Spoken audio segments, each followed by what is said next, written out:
safe. All right, let's talk now about this seriously for a moment, because we could probably segment this from the show because it's a useful piece of information, and it is Condo de Belagar. When should you call SNS 24, 24 or INEM on 112 or 808 24 24 24? Let me tell you what you should do here, and this is thanks to Brits in Portugal. When to call INEM on 112 or INEM or INEM. It is the European emergency number. It may be different, of course, to where you're from. So make a note of that. Maybe even screenshot this. 112, then the emergency number in Europe. And when to seek advice from the SNS 24 line. We're going to talk about that distinction now. Helpful info here, courtesy of our friends at Safe Communities Portugal via Brits in Portugal.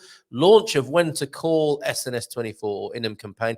The General Directorate of Health, the DGS, shared services of the Ministry of Health, the SPMS, and the National Institute of Medical Emergencies, INEM, that's what that stands for, launched today the campaign, and this was just launched yesterday, when to call SNS 24 or INEM, to raise awareness of the correct use of the lines, the numbers of which you can see on your screen, by citizens. The inappropriate use of these lines can delay critical responses in time and occupy resources in the wrong way. With the objective of providing an improvement in the quality of care and guaranteeing the access of users to the most competent body to provide the intended service at any given moment, the campaign compares non-emergency health problems and situations that may involve risk to life, thus clarifying when to use SNS 24 or INEM.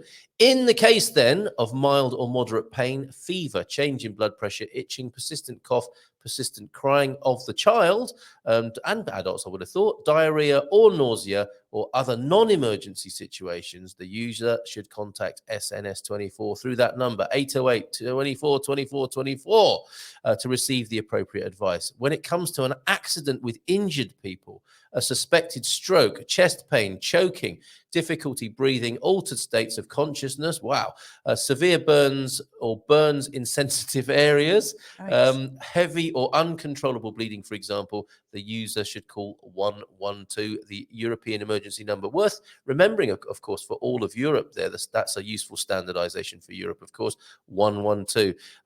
Now, I wonder, is that EU or is it Europe? But anyway, certainly in Portugal, it is 112, and this is a useful distinction here.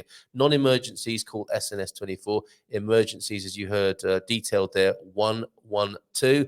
In 2022, last year, the SNS 24 line answered more than 9 million calls, the highest number ever. The Urgent Patients Guidance Centres, the CODU, and the INEM also received more than 1.5 million calls that year, the highest number since records began. Of these calls answered at the INEM CODU, more than 103,000 were transferred to SNS 24, which represents an average of 280 calls per day that were considered non-urgent, and an increase of 10% compared to 2021. So you can understand why they're doing this. Mrs. M, what do you make of that?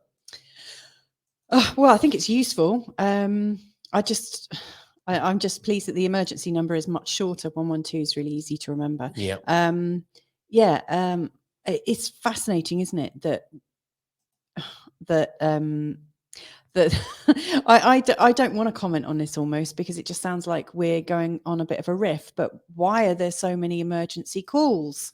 They've had the biggest increase in emergency calls in this last year. That makes me think, wow, what the hell is going on that's creating all that? But yeah, the list of I think it is useful. Like, I know that as a parent, anytime your child is poorly, it feels like an emergency. So I think that list is really useful. Yes.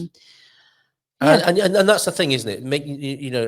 We're thinking about it coldly and rationally now. We can see the sense of it, but you want these numbers ready when you're in that emergency situations, and that's why we're talking about it this morning. Yeah, so, I think it's probably what we learned last year with a friend that we knew that needed emergency care. I think it's worth having your documents kept in a safe place, where you know where they are, so that if you are in a situation, you know exactly what you need to say and what you've got and where it is. Because in these situations, all of your sort of sane thinking goes right out the window. Can't it? Absolutely. I know when we were pregnant, I was pregnant. It was me carrying our third child. Yes.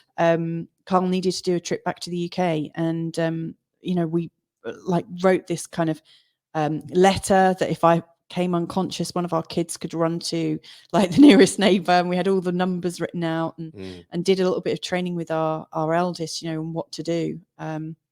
So I just think it's useful to know, but I feel a little bit shocked to hear, that the amounts of calls have gone up on both the call lines significantly since last year. Yeah, there you go. And Pete's saying there's a really useful emergency contact download for your phone on Safe Communities Portugal, and it is free. Thank you so much for mentioning that, Pete. And we know it was a joke, OLP.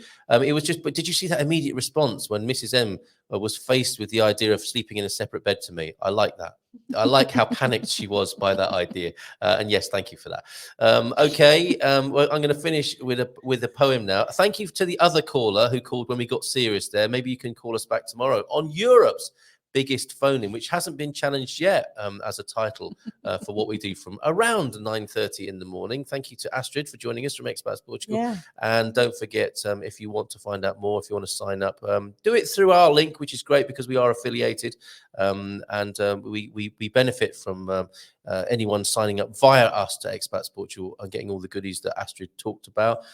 So I will put that on the screen at the end as well, so you can see that. And now I want to play Owen singing to us. And do you think they should go on the Sunshine video that Anna sent us? Maybe. Back to you, Owen.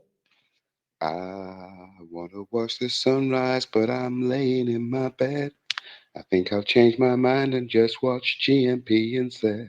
Oh, yeah. Good morning, GMP. Oh, yeah. And you expect somebody to come in maybe with a mouth organ harmonica solo after that, right? Yeah. So we'll definitely do something with that, Owen, you legend. Thank you very much. Thank you to everybody who's helped, I think, bring out the metaphorical sunshine this morning, even though it's cold and rainy and windy also outside. That sense of comfort.